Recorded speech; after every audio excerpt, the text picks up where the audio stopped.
Hello, ladies and gentlemen, and welcome back to the Eagle Eye Podcast. This is episode 36. With so much going on in the world of Club America, today we have a packed show. We're going to be breaking down that roller coaster of emotion that was against Pumas in the Clásico Capitolino. And then, of course, we're going to be talking what just happened in the Copa MX and a lot more, plus the preview to the Lobos Buap game coming up this Sunday. So we have lots to talk about. But before I even get ahead of myself, let me introduce my two co-hosts, as always, Mr. Dylan Jimenez and Christian.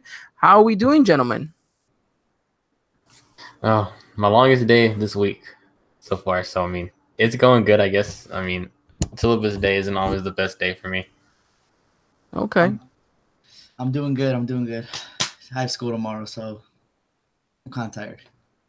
All right, so if you guys cannot tell, these boys they're drained out. I'm drained out as much as possible, but as the host, I have to keep the energy bar up to here, even though I'm like running out empty myself. But we got a whole bunch to talk about. We got a whole bunch of fun that we're gonna be doing here on the pod, and we're just gonna try to push through it, and hopefully we do not either put ourselves to sleep or put you guys to sleep. So you gentlemen ready? Yeah, let's get this going, man. All right, let's talk about the only thing that matters in life, and that is Club America.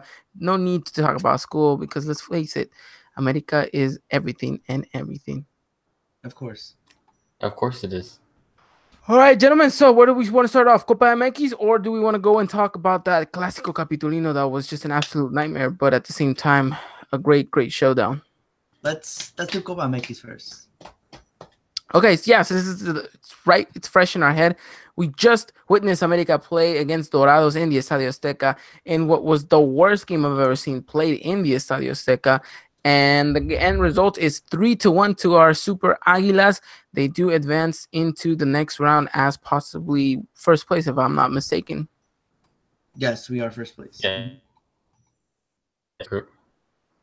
Oh, no. Dylan, can you repeat that? Oh, there goes that school Wi-Fi again. I think everybody who's watching remembers that school Wi-Fi. We cut it in and out. Yes, yeah, go. You're good, man. Oh, I'm over here. Okay. Yeah. Yes, we did finish the top of the group. All right, we finished top of the group. Oh man, we're not even 5 minutes in, and we're already finding ourselves difficult to get through this one. Okay. Okay. So obviously, gentlemen, let's break it down on what happened, and then we'll talk about that snooze fest that was the 2 weeks prior to this. Correct? Yes, about 2 weeks. And it was against Dorados again, right? Shoot, yes, man. Yeah. Yes, it was against Dorados because then they came to the Azteca. Okay. Right, Dylan? Yes. Okay, good. Oh man, not even 5 minutes. Okay, come on. We can get through this. Let's go. We can get through this. We can do this. Okay. Damn, I lost my train of thought. Dude, what is going on? Dorados. All right, Dorados. Yes, Dorados. Yes, this game. We're far superior. Going live. Okay, so gentlemen, straight off the bat, Henry Martin with a beautiful goal and a very good individual play. What can we take away from Mr. Henry Martin? Who's frozen? Am I frozen? Anyone? Oh man. Oh, if it's not difficult. It was very good individual play. It was something that we need to see Henry Martin do. It seems like he's getting back on track where he left off. In the Clausura against Lobos Buap. So I really hope this is a good sign for Henry Martin going forward. It looks like the moon and the stars are aligning for Henry Martin because, like you mentioned, the last time he actually came, he came to showcase what he was all about was against that Lobos Buap game where we just hyped him up to the max because of his hat-trick goal. What do you guys say? Lobos Buap again this weekend. We have Roger out. Looks like Henry's gonna be starting that game. Does this look like it could be Henry's kind of awakening? Oh, definitely. I think this game for today served as a great confidence boost for Henry Martin, and I think that will carry over to Lobos Buap. I'm pretty sure Henry's gonna have a stellar game on Sunday. I think we need both Henry as much as Henry needs this as well. I think both player and club benefit off of this because we're just lacking a little bit of that, star striker. Roger hasn't really made that much of an impact, and then because of that, maybe this is Henry's chance to, I don't know, maybe sit Roger on the bench. Yeah, it really is. Like I said, this is a great stepping stone for Henry too. Obviously getting the chance, like you said, with Roger sitting out this game coming up too as well. And so we really get to see him step up. This is really great for him, great for the club because we know what Henry Martin can do as well. And it's his time to go out and show to Piojo, that I'm still here and stuff. Because look at all the countless times that we've seen Oribe play the full 90 or Roger play the full 90, and you think to yourself, okay, it's time to put Henry Martin in, but we don't see Henry Martin get put in. Mm-hmm. Yep, this is a perfect opportunity for him to even showcase Piojo Herrera, like you guys mentioned. Now, quick question here, because we're straying off the topic of Copa MX, but this is the last question going off into the future. If Henry does have this wonderful game against Lobos Buap, would you take out Roger or would you take out Oribe? You see you think about it, and you would automatically say Oribe, but at the end of the day, like we always say, Piojo's gonna ride or die with Oribe, and so I think at the end of the day, if we're being realistic, it's gonna be Roger you take out. And if you want to go based off stats too, Oribe's been scoring, Roger has not, so like there's also that. I think you can argue Henry has better chemistry with Oribe as well, so I don't know, it could go either way in my opinion. It'll be interesting. And we'll talk a little bit more about it when we preview the Lobos game and then whatever comes after that. Excuse me. The question now is, how is it that Roger didn't start this game? Because you would have imagined that Roger Martinez was going to start against Dorados because of that red card. And a lot of people questioned it. Why was it that, don't get me wrong, I like Henry and I really like him. And I always said that he could potentially be the star for the Copa MX. But now with this great opportunity for Roger to maybe gain some momentum, especially since he's going to be out against Lobos Buap, you would have imagined that Piojo might have started this one. Yeah, you would have thought that, but I think Piojo wanted Henry in to get some minutes and to hit him in the rhythm because he hasn't been starting, he hasn't been playing, he's been coming off the bench. So maybe Piojo wanted him to get some rhythm, and then as well as our new signing, I guess he wanted to debut him finally. Does anyone know how to? Yeah. I see the same thing, Christian. Just letting Henry Martin getting off and getting some rhythm going too as well. See if his form's still going, and you see it too that it's still going on right now too. His form. That is true. That's true. And we're gonna praise Henry Martin a little bit more later on during the show when we talk about that Pumas game and what that goal means for him and for us as well as a team. And okay, so no questions asked about Henry and his performance today. I think was very well. Would you guys like to see him finish the full 90, or do you think it was correct to take him off? It was correct to take him off. Can't risk an injury, knowing that Roger's not going to be there. Yeah, I definitely agree. I like the fact that he was subbed off too right there. I think he got enough playing time really to get his rhythm going, and I think we're gonna see him start. I know we're talking about it a little later, but at the same time, you see the pitch, you see the way the pitch is still. At the start, it looked like it was getting better, but I think with that rain and everybody running on it, it just kept getting worse and worse as the time went on too as well. And you can't risk an injury too as well. Okay, let's talk a little bit about that pitch. But before so, we want to shout out to everyone that's on the live chat today. And you know what? Shout out to Carlos, our good friend Carlos. Shout out to our friend Finton from Finland, from Ireland, excuse me. Chicken Biscuit, Gotti, Mr. Luis, Chris, 45, everyone that is here in the live chat and viewing right now. Thank you so much. Carlos says, tough day today, but I'm here. Hello, guys. Trust me, Carlos, you were not here for the first opening 5 minutes of the podcast, but it's been a tough day for us as well. And Mr. Finton says, Ivan Moreno should play a little bit more throughout the Copa MX season. And he says if anyone is interested, he will give you his gamer tag if any of you play Xbox. And Mr. Moreno will be more than happy to play Fortnite with you, as Mr. Finton does with him as well. which I mean that's wonderful. That's wonderful. I think that'd be really cool, right? I mean, if you'd be able to connect with, I don't know, maybe Linus or Audio Peralta, Marchesín online, that'd be pretty dope, right? Yeah, that would be dope. I'd be I all for it. wouldn't. I wouldn't play Fortnite though. I mean, unless they can carry the team. Let's play They FIFA. Let's yeah, play they pro have to clubs. carry me in general because if anyone has ever played Fortnite with me, they would know that I'm just the guy trying to hammer down just trees and stuff. But interesting enough, thank you to everyone. Mr. Chicken Biscuit says, going back to what Henry Martin says, to the Henry Martin conversation, says not sure he's going to grab another hat trick though. It would be great if he did. I think he'll continue his good run of form though, which is hopefully what we were going to be hoping for, and we'll talk about that later on. But with all of this said, like I said, let's talk about that pitch, which was terrible, horrible. I don't remember the last time I saw the Estadio Azteca look so bad in a rainy day. Yeah, that pitch was terrible, and I don't know, man. I don't know, like, why fix something that's not broken? I don't think the pitch was bad last year. I don't know what was the motive for them to go all out and change it this year. Well, it's we were actually, Carlos and I were talking about it on Saturday when we were watching the game.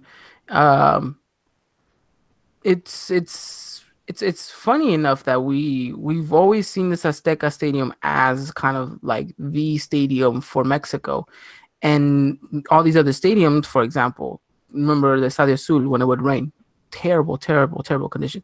The Estadio Tecnológico where Monterrey used to play, terrible when it used to rain. The Estadio Chivas, the new one, the Akron, terrible in that rainy day against Cruz Azul. So you would have imagined that the Azteca was always going to set the example, but after today, it's hard to say that they can.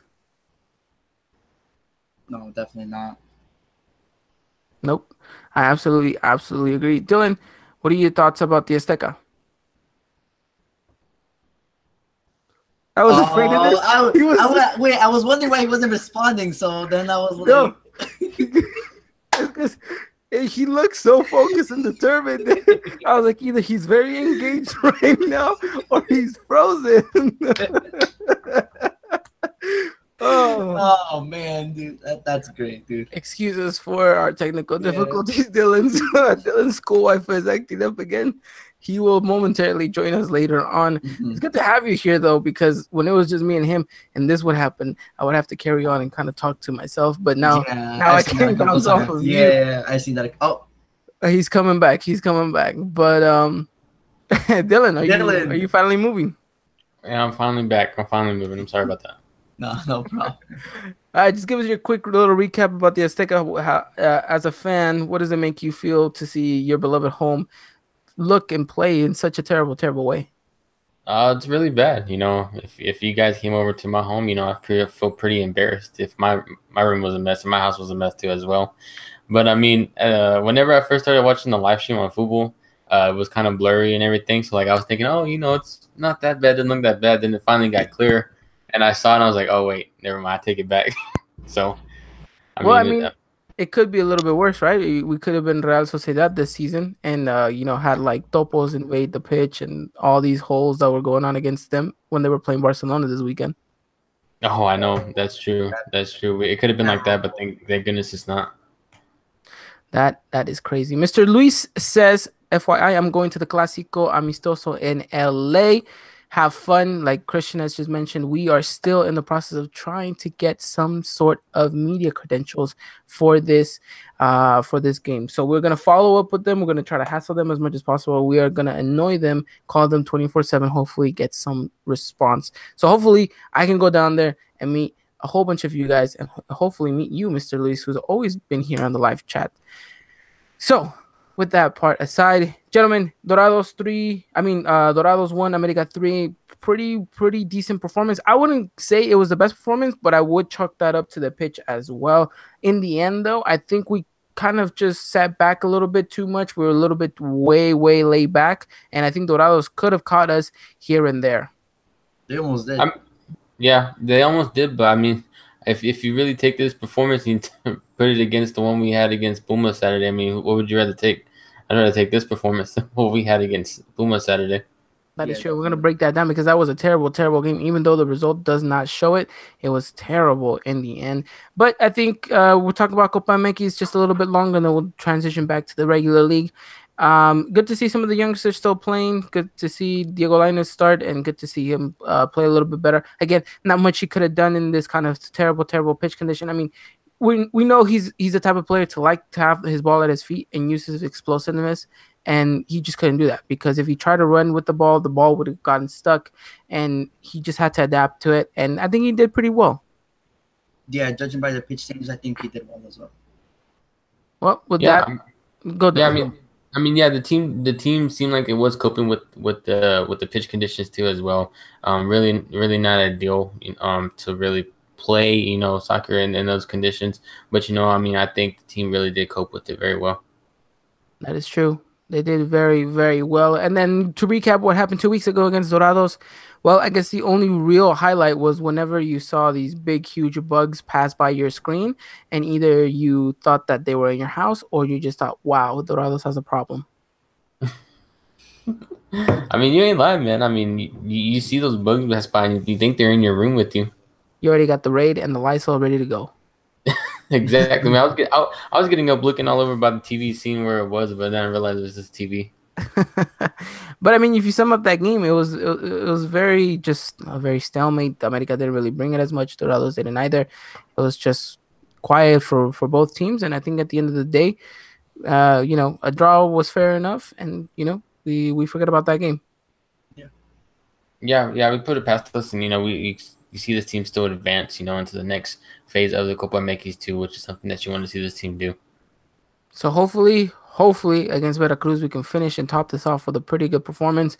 A couple of goals will secure us a very good position and on top. So that means we receive some of the teams rather than actually have to go visit, which makes the traveling just a little bit easier. Mm-hmm. Mm-hmm. No, yeah. I agree with you too. Alrighty, well, that closes off our Copa MX segment. I know it was a struggle for these two gentlemen and myself to try to get into the rhythm, but I think we're finally getting there. We're finally going, and we're finally going to be talking about the Clásico Capitulino, which was Saturday. What a performance, what a game, what a result. And for those of you who were watching it with family or friends, you guys celebrated that Henry Martin goal like it was that Moises Munoz goal in 2013. Yes, 2013. Yeah, May 26, 2013. There you go. That is a date you don't forget. Never. No, that was the first championship I remember watching too with America. Beautiful. And hopefully we can say that somewhere along the lines, these coming up months will be the first title we see America lift with the Eagle Eye podcast covering them. Oh man, you know how fun that would be? That would be very, very fun. We'd have, I don't know, we could throw like a little party here on the podcast and invite everyone. We'll have chips, salsa, some guac. Gancitos. Some gancitos. Yes, we're still in that process of trying to get gancitos to cover and sponsor us. I don't know what more we can do except maybe try to actually reach out to them, but we'll see. But with all of that aside, let's talk Clásico Capitulino. We were very hyped and very ecstatic about this game, not only because it was a Clásico, but because we thought the team was actually going to bounce back after the terrible, terrible game that we had the previous week. And it didn't seem that was the case. After everything that happened against León and then against Querétaro, you would have imagined that this team had a little bit of a espina, stuck in them that they were ready to kind of break out of. And it didn't look like it because how early did we concede? Remind me again, gentlemen. 20 seconds. Yeah. Terrible. Seconds. And you concede almost similar to how you concede against León with a header. Yeah. Yeah, just ball watching. Really, that's all it was. It really was ball watching. No lack of awareness of where the player was on the pitch. Correct me if I'm wrong, but it was Bruno was behind him and Edson was in front of him. Yep, I could be wrong. Yeah, and just these two players ball watching too, and Edson. I don't know what Edson was trying to do. Edson seemed like he was trying to head the ball away at the last minute, but he just looked like he was just like bowing over in the end. Not trying to do nothing. It's really, really, really ugly to start the game. It was terrible. It was horrible. And you would have imagined that the team would have woke up after that and you were expecting a strong response from them, but we didn't get that. We didn't really get this America side trying to fight and really push forward for more. They were just kind of, all right, they scored on us, but we still probably have about 90 minutes left to try to score and get something back out of this. And I don't think that was the right kind of, way to go about it, but that's the way the team went about it either way. So in the end, um, it was terrible. What you would have imagined that straight from kickoff, you're in game mode just like that. But if you're not, what does that say about you and the team in general? I just think the team kind of struggles in trying to find himself in that rhythm. I've always said I've said this before. America needs to like start the game and like take control. Don't let the other team play around with the ball. I know that that's how Piojo likes to play. Let the team do a little thing, step back a little bit, and then you guys go. I kind of want to see America just go straight from the first minute, press, create your chances, take shots, but we just don't see America doing that. We don't, and that's the most worrisome part to me because you would think that okay, because of the way we started games before, that maybe things would change, but it wasn't the case. And this is funny for us because last season, straight off the bat, we were just pressing teams, we were running rings around defenses, and we were actually putting the pressure and actually showcasing how determined we were to win that match from the get go. But the team now seems to have a more laid back, kind of approach to the game.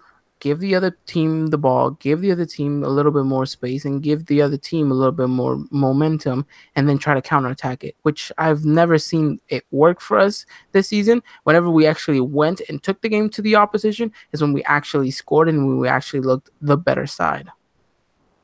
Yeah, most definitely, and it makes you wonder too, what does Piojo see so different, this season compared to the Clausura and the last season too as well. I mean, like you said, you see the team come off and press, and then they don't do that no more, and you wondering what's Piojo doing, what's changing about this too as well, and it's really frustrating to see that from a fan perspective too, and on being on right here too as well. What's up with all these changes too?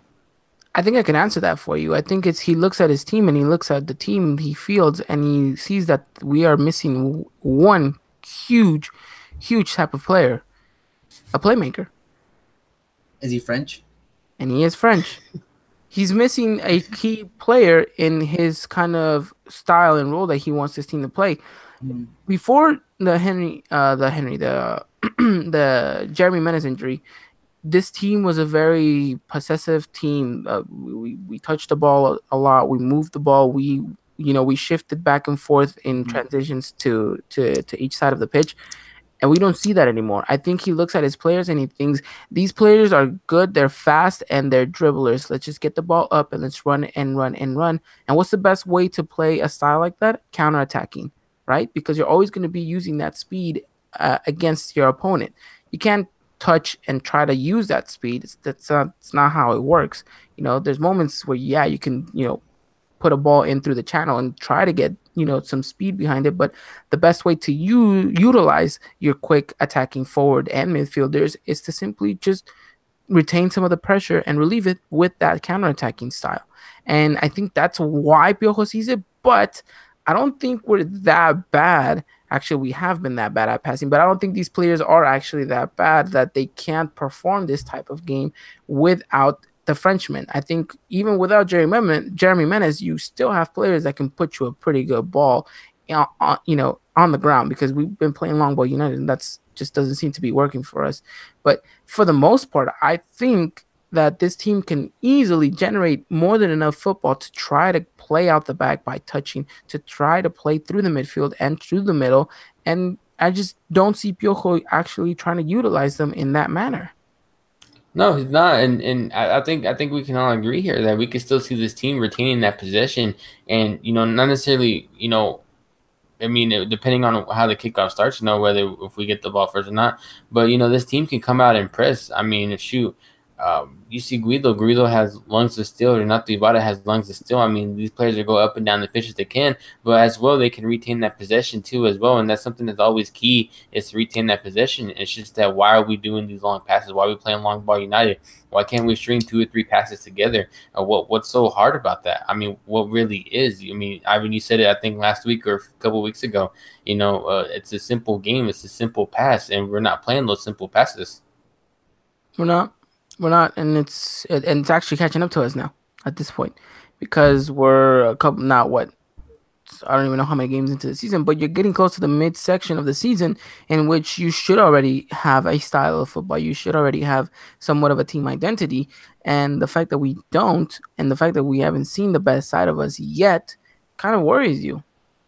I mean, and let's be honest. I mean, you take this back and you ask yourself, was this worse than the Necaxa game, or was this a little better than the Necaxa game? And I think we can say that this seems like it was worse than the Necaxa game. If I'm gonna be real honest. No, yeah, it felt like it. It felt like it too because, like I said, we concede very early in a very stupid manner by ball watching. You cannot concede a goal that early and tell me that you didn't have anything to do with it, and then you don't you concede, but then you don't come and look for the game the way you should. And it's a Clásico too.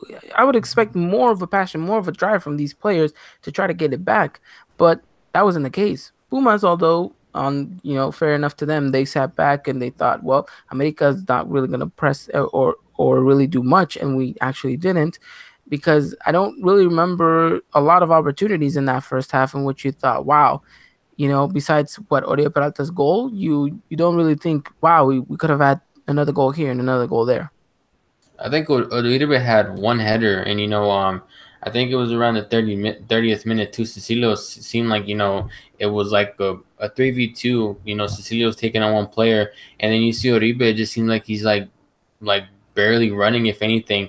And then Cecilio gets dispossessed, and Cecilio looks at Uribe like, are you gonna run or not? And Uribe's just telling me, oh, I would have ran. You just passed it right there. Well, that's the thing though. The hustle wasn't there from Uribe this time. And that's something that was really frustrating, because it seems like there was a chance right there. Maybe something could have happened, but you don't see that from Uribe. You don't see Uribe really hustling to make that run or nothing. Cecilio's out to dry. Like, what do I do? Even though we know Cecilio can get past defenders, but he didn't still. And so it seems like it falls back to Cecilio too as well. It does, because Cecilio has lately not been the Cecilio that we want him to be. Even in his latest Copa América game that we just recapped, it wasn't really, the best player and the best version of him, which we know he can do against Pumas. And I think that was the most kind of worrisome part about it too. Yeah, I mean, it really is because, I mean, I think we said last week too, Cecilio has a good track record against Pumas and, didn't really come out like he should have. He didn't. He didn't absolutely whatsoever. Christian, what's your take about the first 45 minutes against Pumas? I think the first 45 minutes were, at least, it's kind of hard to say because we did have a majority of the ball possession. Did we do much with it? No, we did not. It just kind of seemed that Pumas, like, once again, another team kind of figured us out early. Okay, like you guys mentioned, they're not going to press much. They're not going to shoot much. Let's just stay back and let's play the counter-attack a little bit. After the Oribe Peralta goal, you do kind of see a little bit more of America, trying to go forward, cross a little bit more, take a little bit more shots. After that, though, this really wasn't much, to be honest. So, I don't know. If I had to give a rating for this first half, out of 10, probably like a 5, maybe a 6. Yeah, no, I agree with you, Christian. I mean, if I'm gonna be real honest, I'm gonna have to give some credit to Pumas because whenever the Pumas really seen us on an attack, you would see 5 players back there, 5 players in a back line really, and then obviously we're getting into the second half in a minute too. But I mean, once the second half went on, you saw 6 in the back line. I mean, Pumas were really holding out, for some pressure too as well. And Pumas caught us out a little bit too. It seemed like it too, but. At the end of the day, too, that's something that we have to cope with. It's something that you have to understand is what this opposition might do as well. And, we didn't really cope with that. We didn't. And does that fall back more on Piojo or the players? Really? I would have to say really both. Yeah, I was going to say both, yeah. But if you had to pick one, I think it would be the players, to be honest, because, like you guys said, this is a Clásico, the player's supposed to feel that. You're supposed to hustle out there, focus up, be smarter. but these players just were not showing that. No, and I think it was the lack of kind of just the way that the team was playing and all of that that it made you realize what's going on, you know. And I watched this game with our good friend Carlos, who was here on the group chat, or he probably still is, I don't know. And you know, thank you for the great hospitality, man. The venue and the food, everything was amazing. But you know, we were sitting down, we were talking about it, and you realize that you're not seeing an America side play for something. You know, you're just seeing an America side trying to catch up so they can try to look forward and try to look to play to something, but they just, again, this team looks like they has no identity sometimes going forward or even throughout the whole game. Yeah, and you really didn't see that this game, and it's really frustrating too. You know maybe something Piojo isn't saying to these guys that really fires them up and lights that in them. It's really hard to say too. What's really going on, but at the end of the day, Piojo can only do so much. From the sideline and in the locker room too. I mean, these players got to go out and perform too as well, and really you don't see that from none of these players. Nope, you don't. You really, really don't. Okay, so the first half ends 1-1, and you think you're hopeful. You're hopeful because at the time, Piojo, at the time that Peralta scores that goal, you think, okay, the team's back. The team's looking like they're going. We were a little bit the better side at that point where we do score that goal. But you could easily think that, okay, America's gonna wake up. It's Clásico. You got the home fans behind you. You know that you got the home field advantage. Go out there and take it. And it looked like for a little bit, yeah, we were gonna be able to score another goal, but it didn't really come to much. And then the second half starts, and you think all you got to do is kick things off correctly and just keep going and steamroll this team.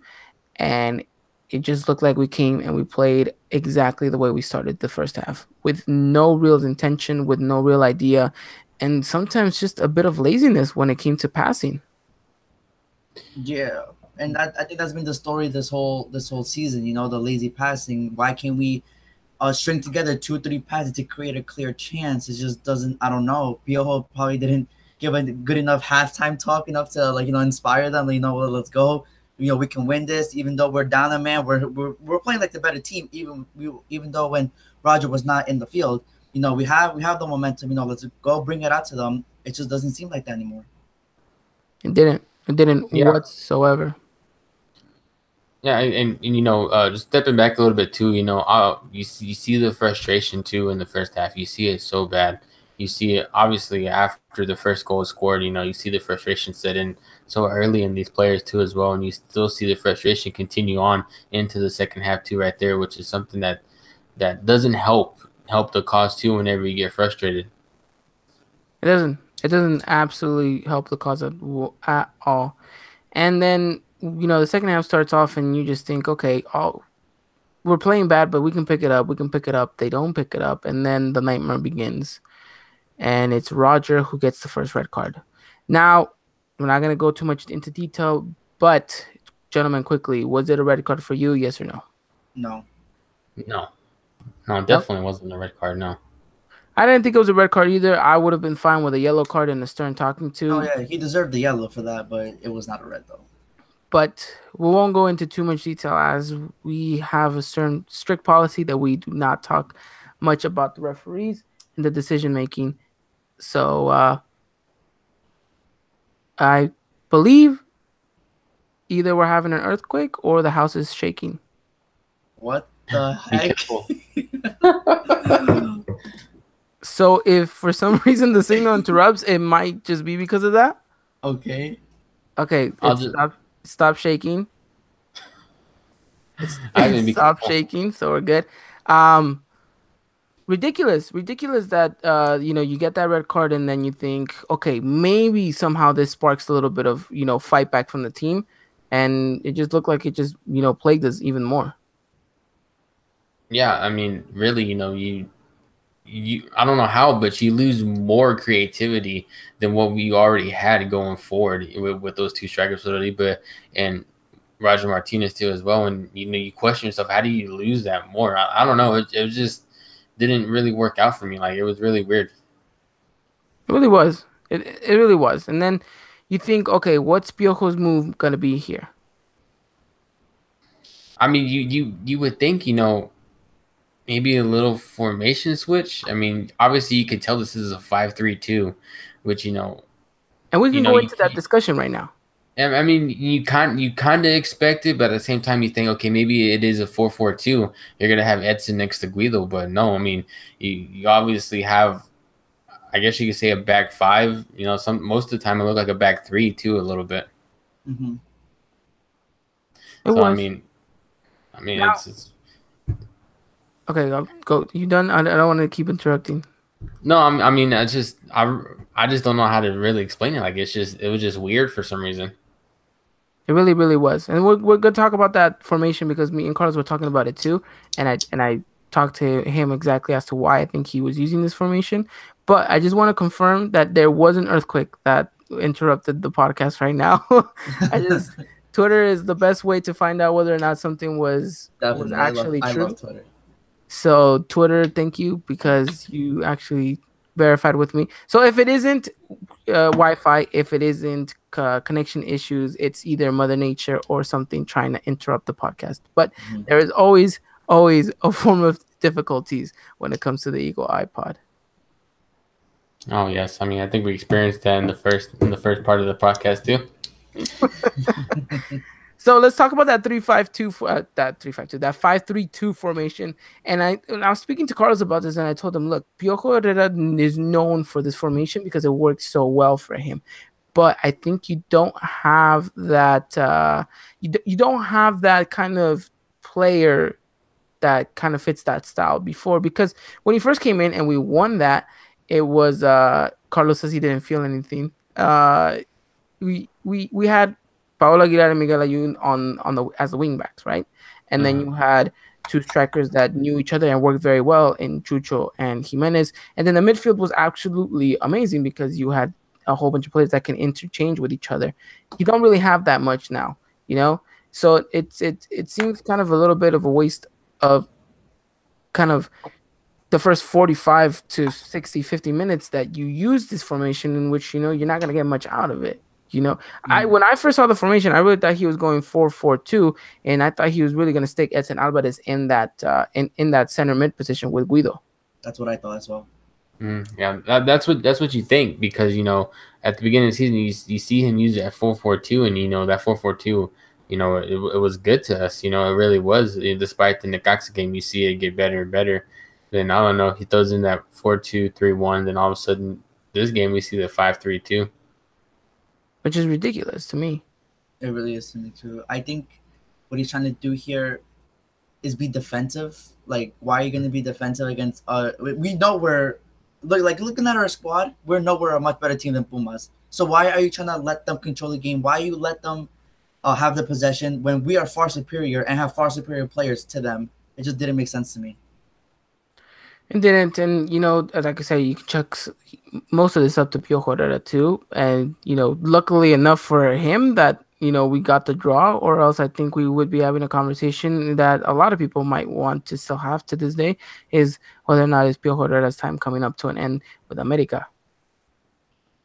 Oh, sorry. No, I was gonna say if this ended in a Pumas win, I think the conversations would have started. I agree with you.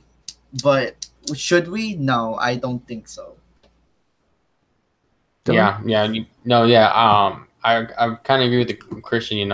I would just start to question it a little bit more, question him a little bit more. I mean, I don't know why I say that because I do it all the time, anyways. But it's just the frustration. I mean, like you said, he doesn't give us an exact identity. He doesn't give us an exact style of play. It just seems like every week he changes it up and. He should see that doesn't work, but I don't know what he sees that it somehow it could work. I don't know. I mean, at the end of the day, like we've always said, who else is out there to replace him? Because really, I don't really see nobody else. The three of us. What'd you say, Christian? Vucetich. Oh, Vucetich? Okay, well, you're going Vucetich. I'm pretty confident in the three of us. We'll see who gets the job first. Our good friend Kari says Piojo is out by the end of the season. Mark my words. Now, me and you, Dylan, spoke about this when we first started previewing the season, and we said, let's give Piojo the chance. If we don't win the title against in the Apertura, and if let's still give him the Clausura because it's possible that we can win it there. But I don't know if we mentioned this or not, but I think we both would agree that if we do not make Liguilla this Apertura, then I think it's more than likely that we should let him go. Yes. Yeah, I think so. Yeah, I really can't agree with that. But I mean, I think me and you said too. If he needs to win some kind of silverware, I'd rather have the league over Copa MX. But I mean, if we do walk away the Copa MX, I think he barely scrapes by into the Clausura. Yeah. So if he does win the Copa MX but does not make Liga, he does scrape by into the Clausura. I can see that happening. And then that's make or break right there for him. It's And then Clausura. the Clausura has to be a championship winning side, or else he's out of a job. Yes. And we are potentially coaching America next season. Then you can see me, Dylan, and Christian. Dylan's gonna have that hat, that Piojo hat on, blowing the whistle, and I'm gonna be directing everyone like if I was directing traffic. So with Piojo kind of in the hot seat, you really think, what is the team gonna do? There's a lot of questions about the locker room kind of being a mess, that everything was going on in behind the scenes, that people were yelling at each other, that players stopped believing in Piojo Herrera, and that it was just a complete mess. And you kind of believe it after watching this game, because how much unity did you see on that pitch? I mean, you didn't, I'm just like I always said, it's 11 players on the pitch. 11 players got to go out there and unite. And you don't see it at all still. I mean, I've said that plenty of times. And I think that's the most worrisome, frustrating part about it, is that maybe something is going on and something might just be happening inside the instalaciones of Coapa, but we'll have to wait and see. But we thought it couldn't get any worse, and Pumas goes on and scores a goal that I'm going to give 100% fault to Emmanuel Aguilera. Oh, yes, most definitely. 100%, yes. He's just caught ball watching again, Yeah, that's... And it's just the same how we conceded the first goal. And the thing that frustrates you the most is that Emmanuel Aguilera was not even 100% for this game. I don't get why he played this game if he wasn't in rhythm. I mean, especially in a clásico so important. I would have much rather have just kept Mateus Uribe on the pitch after the whole Berrinche thing than to actually take him off, because I think we actually needed him. Yeah, we needed him. Yeah, I agree with you, Ivan. Keeping Mateus Uribe on, putting Edson back there, but even if it wasn't Mateus, I'd still rather have, I think, Corona over Aguilera. Definitely. But I mean, I think once that goal goes in, you're just thinking, damn. You really are. You really do start to think that. You really do, especially with the teams playing. You're a man down, and what are you going to do? I mean, because nothing's clicking, nothing's there, nothing's going right for the team, and it feels like for you either. Yes, it feels like if America is going down, your life is spiraling out of control as well. Definitely, that's how I feel. But it's true, though, to a certain degree. Yes, you do feel like that, because you think, I mean, when you're as passionate as Americanistas are, you tend to take it with you to the most serious degree as possible. And it does feel frustrating to see that your team is not even responding a way a team should respond in these certain scenarios, especially like we keep mentioning, a clásico. But out of just a glimmer of hope, a man named Sir Henry, what was I going to say, Allen? Henry Martin. Henry Allen? I'm sorry. That was a little out of line. I'm sorry. I just thought that was funny. Come on, boys. We're almost there. Henry Martin comes in onto the pitch, and you think, I don't know if this is the right call to make, but you don't really have much option. At that point, we were down to 9 men when Henry Martin comes in. I don't know. Bruno Valdez was just stupid to get that red card. Yeah, that was a red. That was a straight red. No questions. Yeah, it really was. I don't know what the heck he was doing. I don't know what he was thinking, what was going through his mind. And, Yeah, well, yeah, out of frustration too. I mean, but like still, you can't get carried away like that. I mean, you really can't. You got to show more character than that.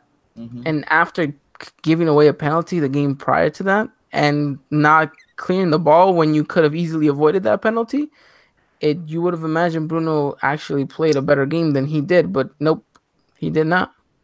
No, Is this it for Bruno? Does he ride the bench the rest of the season? No, no. I think no.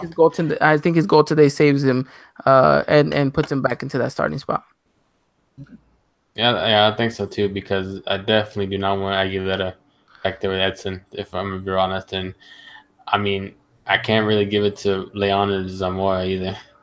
Exactly. No, they're still too young at that point. And you know what? I mentioned this, and I stated this the last podcast when we were talking about the Pumas game and previewing it. I don't want to see Emmanuel Aguilera get put onto the pitch, not because I don't think he's a good player, even though that's what I'm thinking right now, but because what did I say was going to happen if you put him into the pitch? What was the one thing you were going to disturb and interrupt and break? The partnership, the Exactly, Edson that and partnership that Bruno and Edson were building and are continuing to build. If you separate them, or if you put an extra, an extra factor into that, it has to throw them off because now you're playing with three center backs, not two, three. So now you're alternating, you're communicating differently than you actually would have. And to play a back three is so much more different than to play with two. Because with two, you have more communication of, okay, I'll go here, you go there, you go cover, I go back.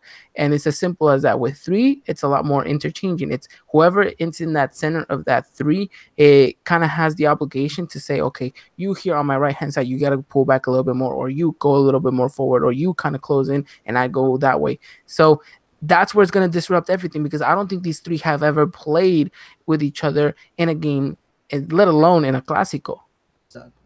yeah, because a Clásico is a way different feeling than it is, if it was to be like against Monterrey, or just this another game, and so you really disrupt that too, and you don't see that from Aguilera, and you don't really see it from either Edson or Bruno either. To me, I mean, it's just really frustration to see that partnership, not be there because obviously, like you said, it's different with the back two instead of a back two, and you don't really see that communication come out from either three of them.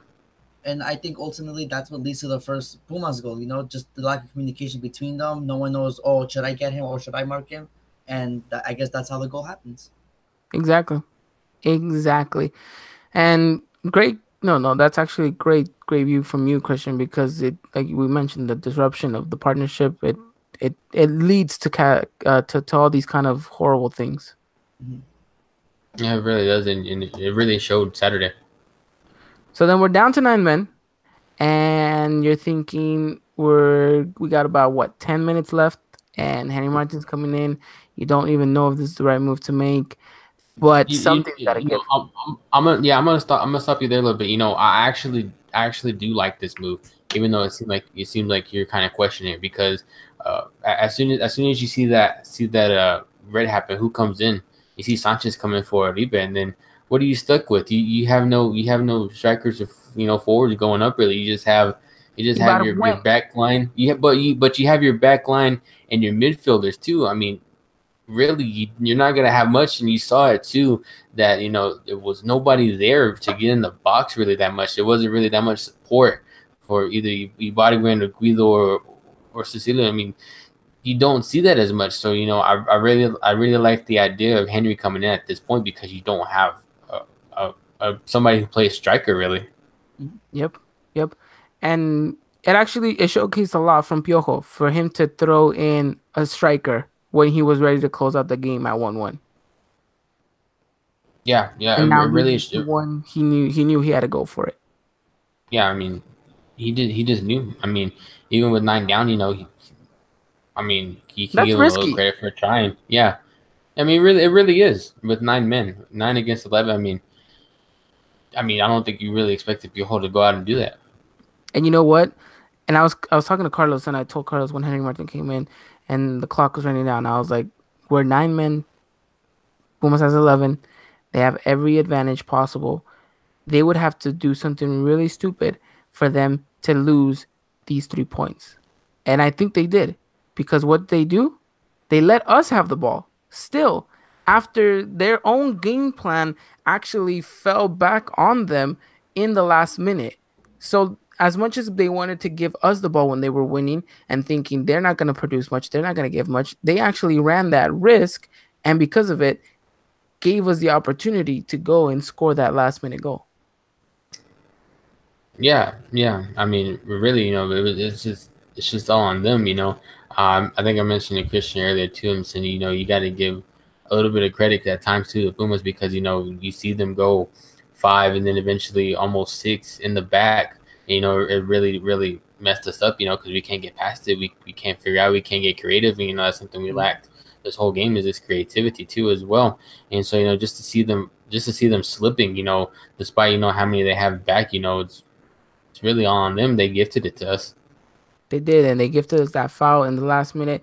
And a player that I was complaining about the whole game was Andres Ibargüen, someone who I am still going to complain about because the performance for it has been very, very subpar from the Colombian.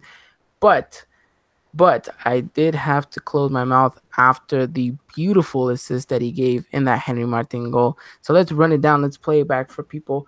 It's a free kick, and when we take that free kick, it's a very short free kick. Everyone was already running in the box. I think we're gonna throw in, get a Hail Mary, see what happens from it. But Marchesín takes it quickly, gives it off to Ibargüen. Ibargüen runs at the defense. The Pumas defense does not go and pressure him because maybe they think it's Ibargüen or I don't know exactly what, but they don't press him at all. And for a moment, just for a split moment, you think Ibargüen's gonna try to take on that defender, and he starts to make that movement where he's about to puntear the balón and try to use his speed, and you think, crap, this guy's gonna lose it. And then I don't know what happens. I don't know what clicked, but he said, "No, I'm gonna cross it." And that was the best decision he's ever made in his Club America career. He crosses that ball in, and Henry Martin finds himself heading home a 90th minute header that puts the scoreboard 2-2 and gives us the biggest relief possible. Yeah, man, a train of emotions after that goal. It's crazy. It's ridiculous. It's ridiculous. So and Carlos was like, "See, there's your boy Ibargüen." Yeah. He almost loses it though. That's what pisses me off the most. It's almost. This game is it's inches, brother. Literally, maybe some can even argue centimeters. But you know what? It was a good performance from Henry Martin to put that ball into the back of the net. And what more can we say? 2-2. We'll take that, slap it on. Definitely. You know what? Let's go and focus about the next one. Mm-hmm. Yeah, I mean, that's all you can do. That's all you can do after you take this draw. Just go focus on the next one. I mean, again, we could say it over and over. You got to take these mistakes. You got to take this game and let it fuel you, to do better. And I mean, I think we said that before. When you're gonna question it. Is this team really gonna do that? Because we have yet to really see this team do that. Yep. That is true. That is true. So at the end, 2-2 in the Estadio Azteca in a pitch that, again, wasn't the most favorable one. But I think we'll take the result for the meantime. And we got plenty to work for the next coming games. Yeah, lots of work to do. Lots of work. So, gentlemen, anything else you guys want to give a recap on with that draw? No. I think we got everything pretty much. I just hope we take this game and ride the momentum wave. This is a huge result for us, judging by the circumstances of being 2 men down. I really want to see this team blow out Lobos Buap next game. Like, just regain that confidence. Okay, we're America. We can do this. We can go back to going back to the 3-0. 3-0 every single team. I want them to go back to that kind of mindset and demonstrate it on the pitch. Yep. That is true, but we do have lots and lots to go because even when we were winning 3-0, there was games where you thought maybe we didn't deserve the scoreline. Perfect example was against Atlas. Yeah. Perfect example. And then even the Monterrey game too. You say, well, I mean, Monterrey was a man down at one point, and you can only imagine what that does. I still don't think we're the best side we can be, but I do believe that we can get there. So, also one last thing to note. Tough luck and good luck in recovery for the Pumas player who broke his arm. Oh God, man! I mean, that was a nasty fall, but it really was. I saw a lot of things on Twitter circulating about karma, but I mean, I don't know if we want to get into that. No, we'll just leave it at that. We'll leave it at that. speedy recovery to that. What happens in Twitter will stay on Twitter as much as it pertains to other players. But Yeah, that was a nasty fall though. it was nasty. Yeah. It was nasty. Something similar happened in Sevilla, I think. Yeah, I mean, it just goes to show you that this sport, you can land in the most horrific, terrible way, and you will come out with no scratch whatsoever. You fall down in the most safest way possible. You walk out with a broken leg or arm. It's ridiculous. It really is. I mean, you just never know. Injury that still sticks into my head. Do you remember that Cruz Azul injury? I forgot his name. I forgot his player. Yes, I think running down the wing. I think his cleat got stuck in the path. Yeah, that was nasty. Oh, that one was super nasty. I was telling Carlos about that too, and Carlos even writes down right here, Efrain Juarez all over again. Do you guys remember that? I don't remember that one. Nasty. Oh, you're right. This is the second time he break. I think it's the same arm he broke as well. Didn't he break it last year? Or fracture it, man? Dislocated, whatever the hell he did to it? Yeah. Yeah. It's crazy. It's crazy. Yes. You don't remember the Efrain Juarez one, Dylan? I don't remember that one. Don't worry. We'll find you a clip on YouTube. There's definitely clips on YouTube, yeah. It's okay. It's okay. I mean, and of course, who can forget about the Chapito Montes one prior to the World Cup? I was at that game. I felt so bad. At that game. You were at the game. You never shared this story? No, I didn't. You think you know a person? Yeah, right. No, I'm sorry. Fuck after. But that's crazy. Yes, and it just goes to show you how a human can only go to so much limitations. Mm-hmm. Speedy recovery for him, Arribas, and wish him the best of luck because it sucks. You never want to see a player get injured like that, ever, for whatever team they play for. No, you definitely don't. Alrighty, gentlemen. With that said, that closes off our review. I was about to say preview. Our review. It's been a long night. Our review for the game against Pumas in the Clásico Capitolino. Good, but not good. Take it as you want to take it. But this team has a lot to improve on. So, with that said, let's close out the show with talking about Lobos Buap. What should we expect from the team going down to Puebla? What can we expect really? I mean, I guess you could say, some people say it's Lobos Buap, but really, I mean, I don't take any team lightly, no matter who it is.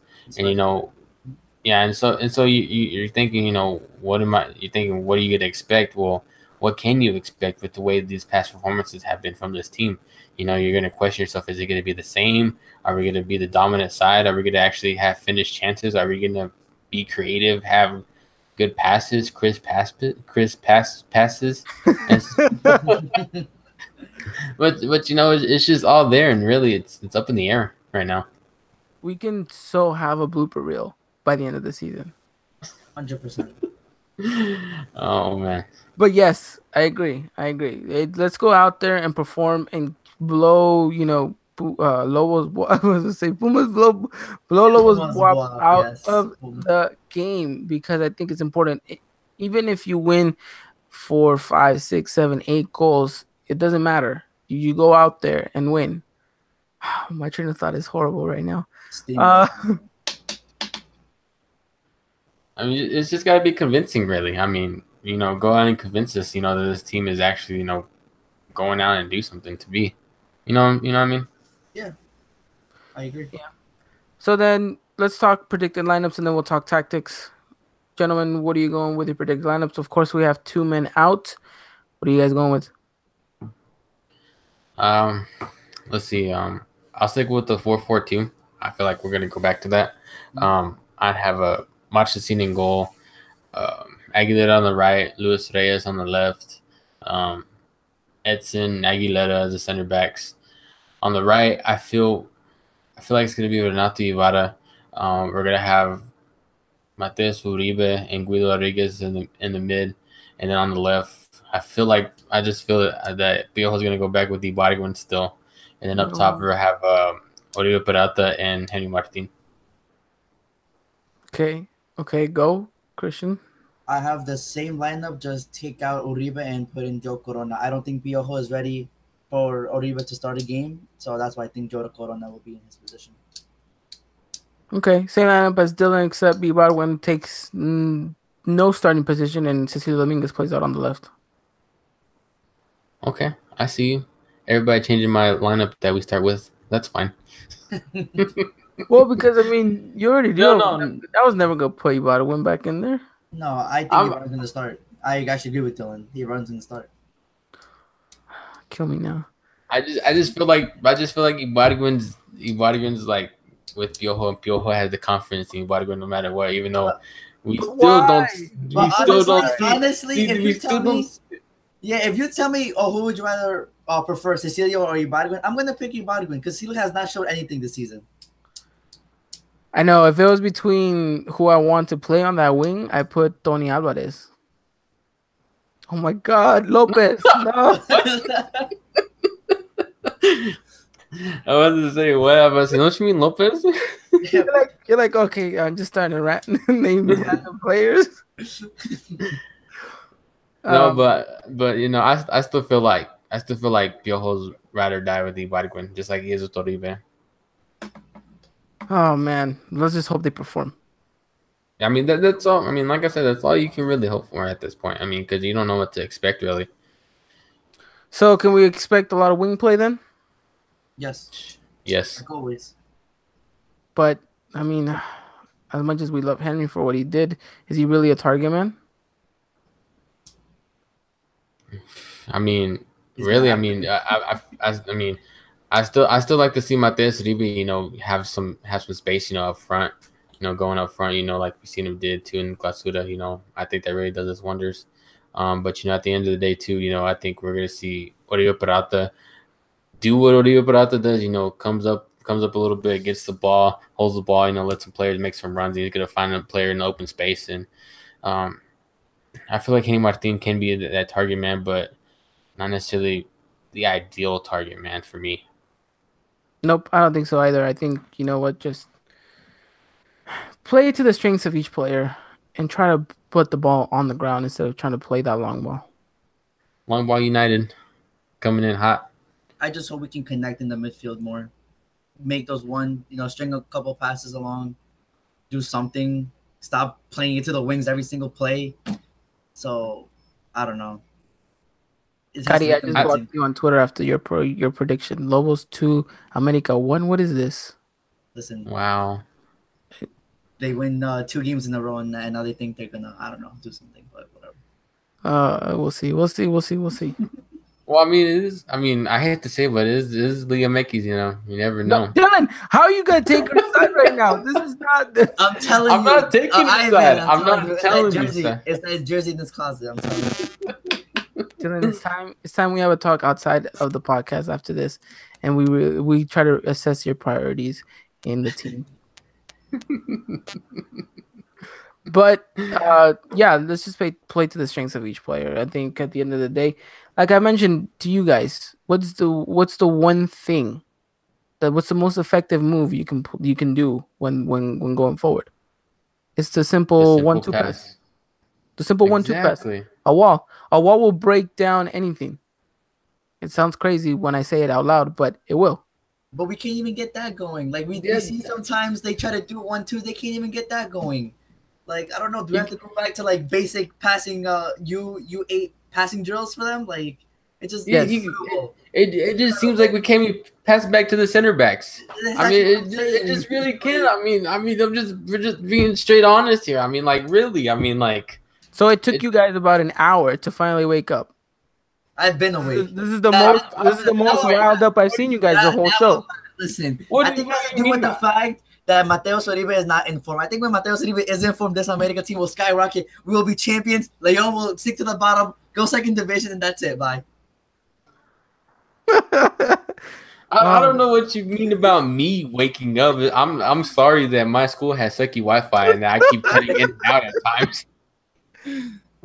Okay, I didn't mean for you guys to attack me again.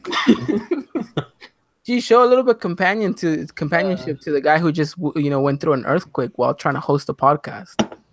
I saw your mic shaking. I started laughing. Unbelievable. I mean, but if I'm being dead serious, I mean, like what can I really expect from this team if this team doesn't want to go out with 11 players on the pitch and go out and actually perform? I mean, even though Mateus Riva came out and actually said something, that's it's more one thing to say, it's one thing to come out and play it. And really, really, we haven't seen it. I think we said the Necaxa game, awful. We see him come up, and then you play against Querétaro and you go back down. I mean, like, really, what's really happening? And then you have this game against Pumas and you go back down. I mean, what can we really expect? If I'm going to be honest, I sound like I'm talking about the Dallas Cowboys right now too. I'm getting let down by the Dallas Cowboys right now, and that sucks because what can I really expect? What can I really expect? It's just there, and that's just how I feel, and I'm just stating some facts here right now. We can expect the team to come out and perform and do a very good game against Lobos Buap. That I can put it down. But really though, I mean, yes. I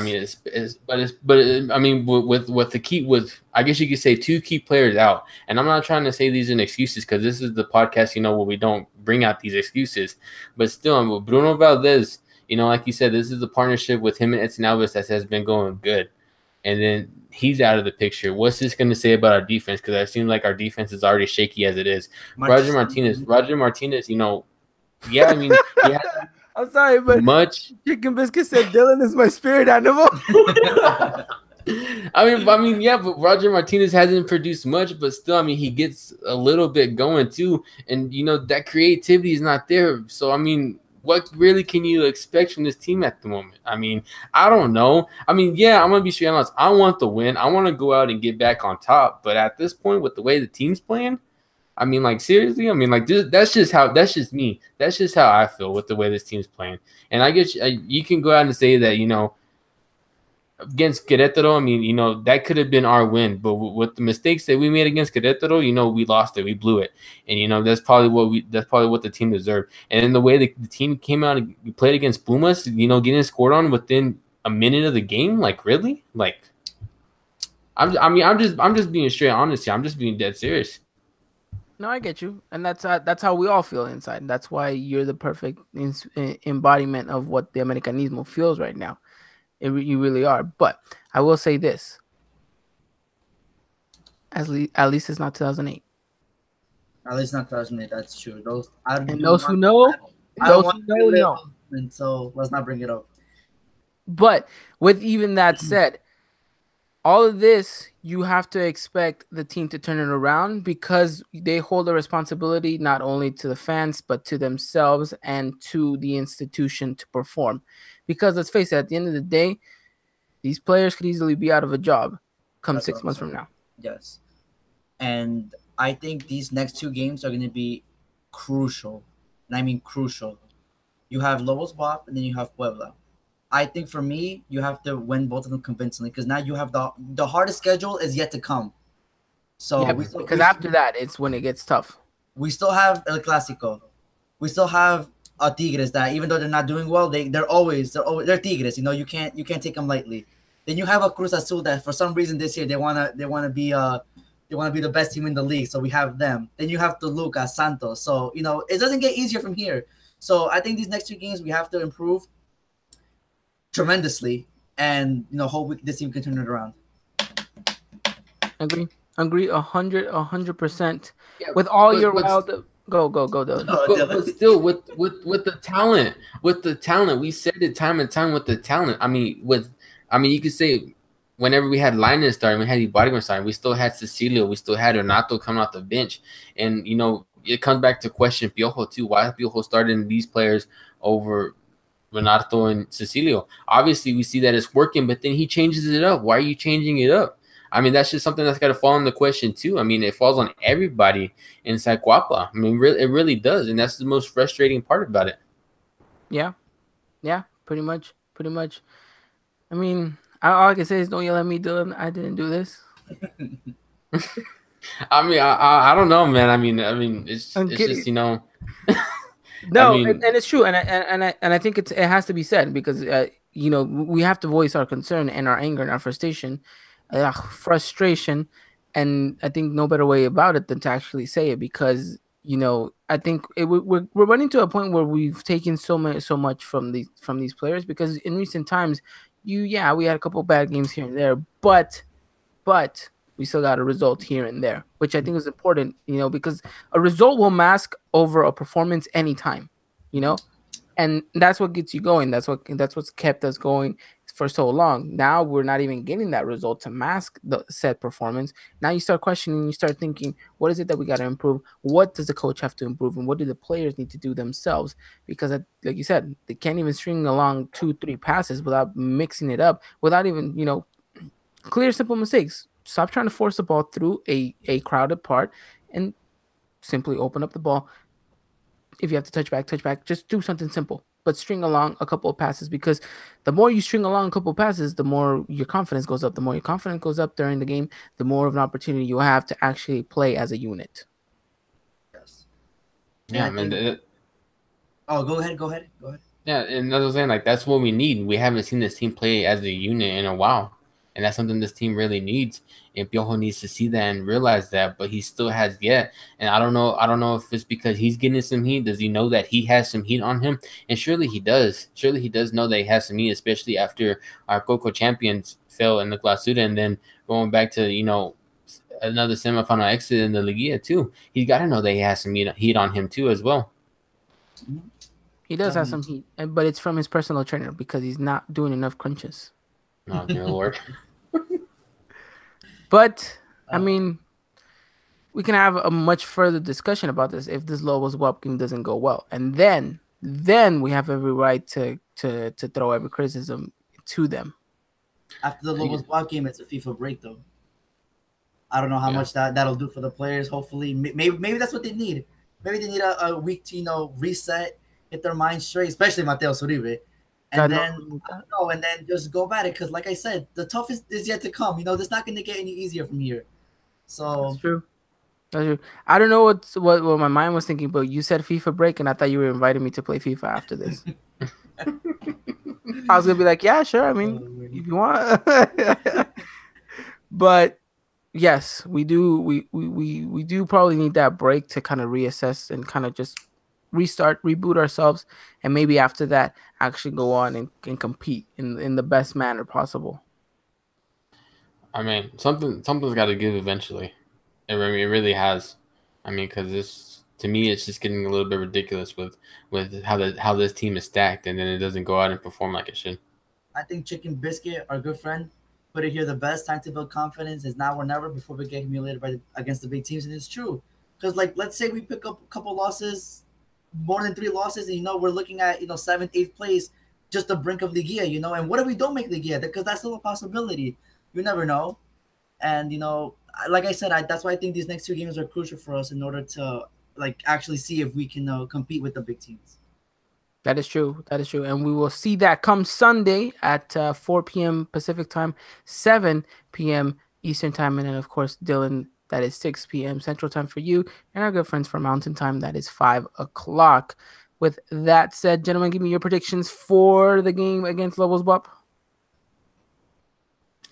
I'm gonna throw some confidence because I don't know. I have a good feeling, but I'm gonna say 2-1.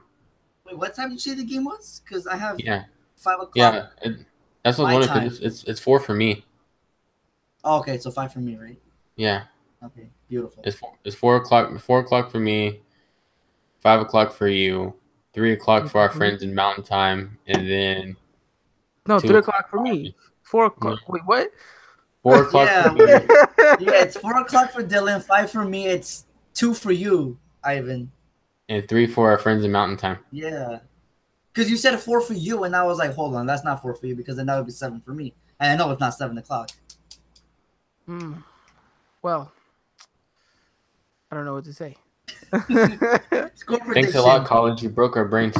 Score prediction. We have to win more by 3. I don't know how we're going to do it, but more by 3. Anything less, it's a failure for me. All right, Dylan, get your pen of the week out and write down the results. But if you need numbers, 3-0 America. 3-0 America. Dylan went 2-1. I mean, should we even ask what my prediction is going to be? I don't care. Say 4-0 because we need a 4-0 right now. Alrighty then. With a vote of confidence and with a vote of good luck and with the hope that Dylan finds his pen. I have one right here. Take it. I'm going America. Oh. America will take down Lobos Buap 4-0, and hopefully Henry Martin can grab himself a brace. All right. I mean, it's going in the record, but it's permanent. It is permanent. Let's go. Let's get it. Let's get a very, very important, crucial victory. And let's hope next time we come back a week from now, we are actually really, really happy about the result. Yeah, I mean, something's got to give. It really does. It really does at this point. Oh my God, Carlos said 0-0. Carlos, really? But he has every right to, after the performance we've been giving, to give that prediction. But we got to be hopeful. We got to have that mindset that this team can actually go out and give us a very, very, very good result against Lobos Buap. So with that said, anything else you gentlemen want to add on? I apologize for my internet connections at the beginning of the show. And I think I speak for all three of us when we want to apologize that this has not been our best show. We realize that, we know that we are tired and strained, but that should not be an excuse.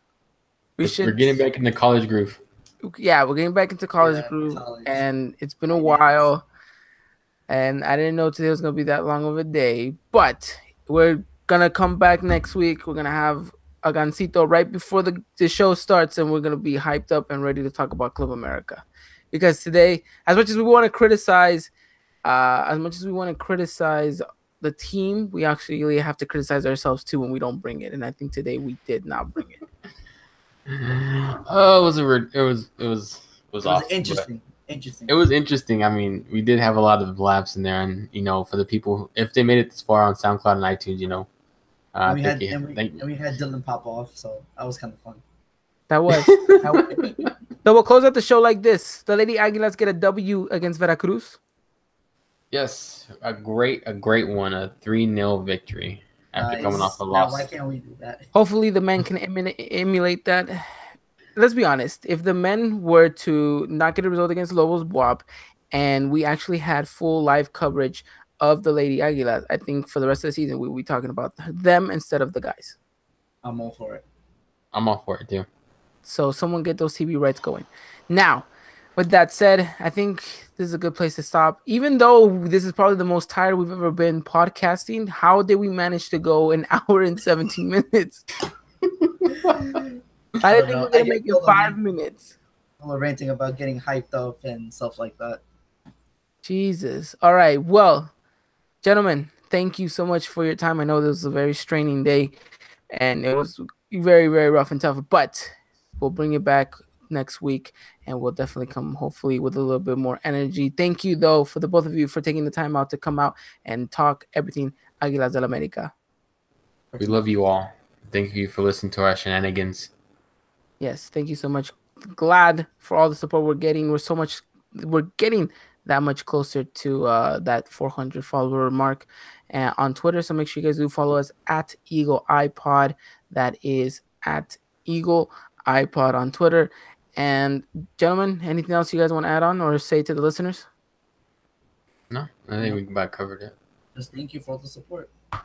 Thank you so much. Arriba la América, like always. We'll be seeing you guys next week, hopefully with a lot more of a better uplifting attitude. Remember, hashtag Dylan is my spirit animal. Let's make it trend. And without further ado, this is the end of the show. Thank you, ladies and gentlemen, for everything. I hope you guys have a wonderful, wonderful weekend. And as always, Arriba la América, Lobos Buap, we're coming for you. And after that, it's the championship. We'll see you guys very soon. Until next time, take care. Arriba la América. And like always, hashtag Dylan's my spirit animal.